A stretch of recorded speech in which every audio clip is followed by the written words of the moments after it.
Hello, everyone. I am Hannah Breen, and I am a special education teacher. I'm a direct consultant teacher who pushes into first and third grade. And today I'm going to be presenting to you about how multimodal learning connects with motivation and how those two connect and how those two things can help students really be more successful in the classroom. So, multimodal learning, what is it? So, it is a way that we can engage with information through various forms. Depending on the student's learning style. Is it visual? Is it auditory? Is it kinesthetic? Is it reading, writing? Would they rather give us a presentation? So, seeing what works for students is what multimodal learning is. Does it include visuals? Does it include print, interactive platforms, game-based platforms? And it really shifts our mindset to this is no longer the traditional way of literacy. This is a new way that's not a one-size-fits-all model. It supports diverse learners in different learning styles. We have special education students, we have ENL students, we have all different types of students who come from different backgrounds, and this multimodal learning helps them be successful in their own way, which again connects with their motivation to want to do well. So, understanding multimodal learning. Just like I said, it includes multiple different modes, okay? It enhances meaning making and comprehension. An article that is called Studies in the Second Language really talks about how different modes can strengthen the retainment of information. How much they engage with it, what they comprehend from what they're teaching benefits them. It also is just a way of communicating with the students differently. New literacies and multimodal learning. There's a whole bunch of new literacies. They're navigating, interpreting, creating, all through digital tools. As you'll see through this, the multimodal learning and the motivation part also connects with the digital tools and game-based learning approaches that we have. There's different tools that can channel existing motivation rather than creating new things.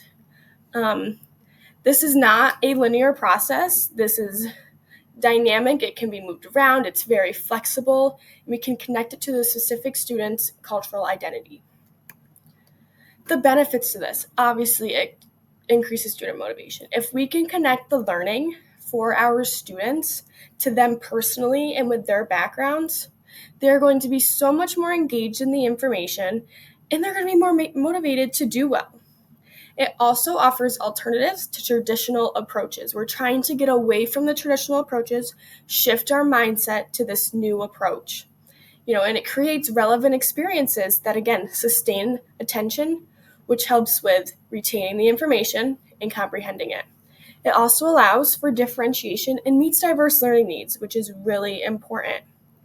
An article by Emerson, which is called Multimodal Learning Analytics for Game-Based Learning, really allows for different needs. It helps us with scaffolding information, especially as me, a special education teacher, differentiating that. And scaffolding it helps our students with this multimodal approach. The culture responsive aspect of this, with integrating images, music, videos, even podcasts, letting the students bring in what they have from their backgrounds and experiences, it promotes equity. They're making meaningful connections to the content. They're also letting their other students know, hey, I came from this background, they came from this. So it's connecting all their different experiences, which again helps with their motivation to want to be in school and want to do their work.